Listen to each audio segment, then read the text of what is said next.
तसंच गडकरी यांचे आभार मानले आहेत। केंद्रीय मंत्री पियुष गोयल यांनी काल मुंबईत देशातल्या पहिल्या वैद्यकीय तंत्रज्ञान गुंतवणूक मंचाची सुरुवात केली आहे। मेडटेक म्हणजेच वैद्यकीय तंत्रज्ञान क्षेत्रात नवोन्मेष आणि उत्पादनाला चालना देण्याचा या उपक्रमाचा उद्देश आहे। वैद्यकीय क्षेत्रातल्या कंपन्या विकसित होत असताना त्यांना निधीची मोठी गरज असते आणि अशा काळात हा निधी सुरू होणं अत्यंत महत्त्वाचं असून त्यामुळे नवतंत्रज्ञान आणि संशोधनाला प्रोत्साहन मिळेल असं गोयल यांनी यावेळी सांगितलं।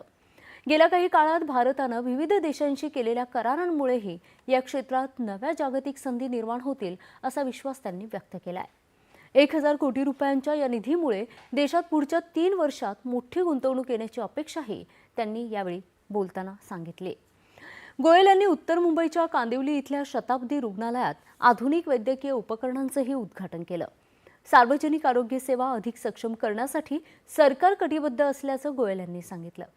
शताब्दी रुग्णालयानं महाराष्ट्रात पहिल्यांदाच राष्ट्रीय रुग्णालय आणि आरोग्य सेवा प्रदान मंडळाची अधिस्वीकृती मिळवली आहे।